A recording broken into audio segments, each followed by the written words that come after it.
Hi guys, so Red here from Jeep Dr. PH. And ngayong araw na to, i-review natin yung latest kong dashcam. Ito, DDPi Z50. Ito siya. Ito yung kanyang kahon. Guys, take note, this is a 4K dual channel dash camera. As of now guys, ang pinakamalinaw or pinakamataas na resolution ng dashcam natin ngayon in the market is the 4K resolution. Papakita ko sa inyo full review nito. Magpapakita ako sa inyo ng actual footage para makita niyo kung gaano siya kalinaw. So ito guys, papakita ko sa inyo unang-una gaano kalinaw itong aking bagong dashcam DDPi Z50. So bago ko ipakita sa inyo, meron nga pala siyang screen. Makikita ninyo. Ayan, napakalit lang ng kanyang screen.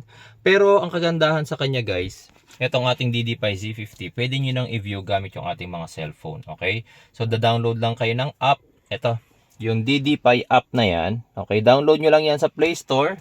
Tapos, kukonek kayo sa kanya through Wi-Fi. Meron siyang sariling Wi-Fi connection. Hindi nyo kailangan ng internet. Wi-Fi connection lang siya mga boss. Ayan siya oh. DDPi Z50. Kukonek lang kayo dyan. Tapos, pag connected na kayo, punta kayo dun sa app. Open nyo yan. Tapos, eto siya. Z50. Open nyo yan. Mabaview nyo na lagi yung mga videos na nare-record niya. Okay? So, ito para mas makita ninyo malaki. Ayan, ang kagandahan sa kanya guys, kung ano yung nakikita, syempre itong ating dashcam, mas malaki ninyong nakikita ngayon dito sa ating cellphone. Ganyan siya kalinaw. Ipapakita ko sa inyo kung gaano siya kalinaw. Wait lang guys. Ayan, para makita nyo kung gaano kalinaw itong DDPi na to. Ito, yung biyahe namin kahapon. Hanap tayo ng biyahe namin kahapon. Ayan. Kita nyo guys, kung gaano siya kalinaw. Kitang-kita ninyo plate number sa harap ng sasakyan. Kahit yung mga plate number ng mga motor sa sobrang linaw niya, kitang-kita ninyo lahat. Pati yung mga establishment sa gilid, lahat, 'di ba? Ayun mga plate number, ganyan siya kalinaw. Okay? Pati yung rear camera niya ganun din, ayun oh. Kita ba yung plate number ng truck? Linaw, 'di ba? So kailangan syempre, yan yung number 1 characteristic ng isang magandang dashcam. Dapat napakalinaw niya. Kasi bakit ka ba nag-dashcam? Syempre, in case nga na may emergency, may accident, hinuli ka ng enforcer, kung yun nakukuha ng dashcam mo hindi nababasa yung plate number, nonsense. 'Di ba? Paano pag na-hit and run ka, tinakbuhan ka nung nakabangga sa iyo. Tapos pagtingin mo sa dashcam mo, ang labo. Paano mo irereklamo, 'di ba? 'Di ba gagamit pa yung mga police ng video enhancing program, software para lang ma-enhance yung plate number. Mas maganda kung meron ka ng maayos na dashcam. Next thing, kailangan syempre kayang mag-record ng mahabang video. Kasi meron akong dashcam dati, kaya niya lang mag-record ng 30-minute video gamit ang isang 32GB memory card. So, syempre hindi lang naman 30 minutes ang biyahe natin guys eh. Minsan nga sa pagpasok pa lang sa trabaho, 1 hour na eh. So ito papakita ko sa inyo kung gaano karaming videos yung kayang i-save nitong ating DDPi Z50. So kahapon galing kami ng Cavite. Ito yung pinaka-previous niyang recording na makikita nyo dyan. November 6, 2023, 4:50 PM. Nakarating kami ng bahay ng 7:30. So almost 2.5 hours mahigit yung recording niya. Pero hindi pa puno yung ating memory card. Ito papakita ko sa inyo. 2.5 hours na yung kanyang recording. Ang ating nagamit pa lang na consumption is ito, nakita niyo yung pula, yan yung na-consume niya. So meron pa siyang mahigit 1/4 na space. So pwede pa niyang magamit yung mahigit 1/4 na yon. Take note guys, ang gamit ko lang dito is 32GB memory card ha. Siya nga pala, itong si DDPi is kayang mag-support up to 128GB memory card. So halimbawa, itong si DDPi is kayang mag-record ng almost 4 or 5 hours na biyahe. Times 4 na lang natin. Kasi 128GB. So 5 hours, 20 hours na video ang kaya niyang i-record. Kung 128GB ang iyong memory card. So sino ba kayang bumiyahe ng mahigit 20 hours, di ba? So maganda. Next thing, yung third thing na pinaka-importante, kailangan ang dashcam natin hindi lang sa umaga malinaw. Dapat pati rin sa gabi. So ito, hahanap tayo ng video na gabi. ang recording. Tingnan natin, eto. Gabi na ba to? Hindi, yung gabi. Yan, eto. Yan. Likod to yung harap na lang muna. Ayan. Tingnan natin kung malinaw yung dashcam natin. Ayan, oh.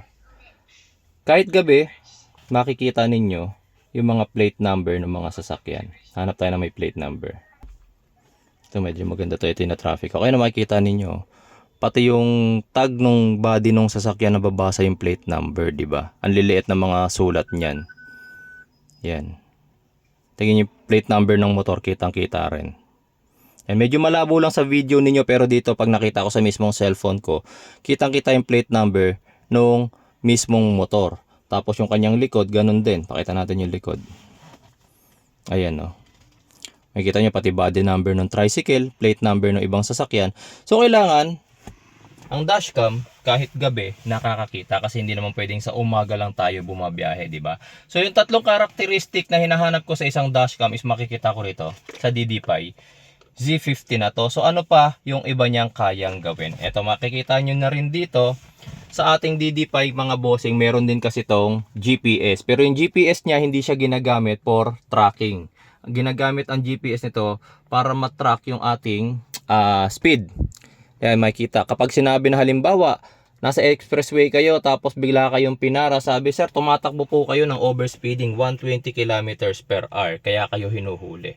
Ngayon, meron kayong evidence na, sir, 80 kilometers per hour lang ako per dito sa ating dashcam, di ba? May pagka-accurate ang speed nito kasi guys, ang ginagamit nito is the GPS speed. Okay?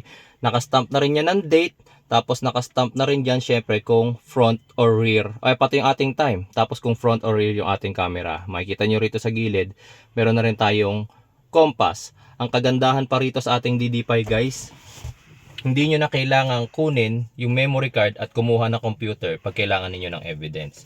Since nandito na tayo sa app, makikita ninyo meron ditong download button.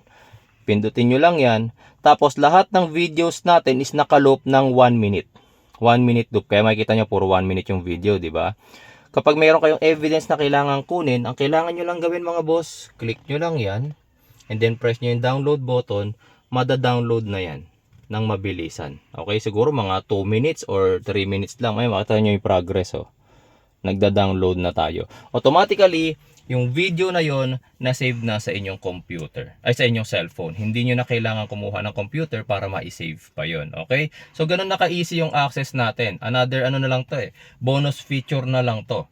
So, ano pa yung pwede maging bonus feature? Syempre, kapag malinaw ang camera, mahaba yung kayang i-record, nakakakita sa gabi, merong app na madaling i-download yung mga videos, bonus pa kung mura yung ating dashcam. So magkano itong DDPi Z50 4K camera natin? Ayan, pinapakita ko sa inyo sa video yung kanyang presyo. Tapos yung link, ilalagay ko po sa video description din sa pin comments. Okay? So, nasabi ko na sa inyo lahat ng feature nitong ating DDPi Z50. So, meron na rin nga pala tong gravity sensing guys ha. Yung gravity sensing na tinatawag, halimbawa nagkaroon ng crash or nasagi kayo, yung certain video or footage na yon maglalak para hindi siya ma-delete. In case na mapuno yung memory card, hindi siya na-delete. Okay? Tapos, siya nga pala, before the end of this video, para makita nyo rin yung pinaka-actual footage, kasi yung pinakita ko sa inyo yung nasa footage lang na nakikita ng ating cellphone. Para makita nyo yung actual footage nung nakuha na ng camera natin, panoorin nyo yung video dyan sa dulo.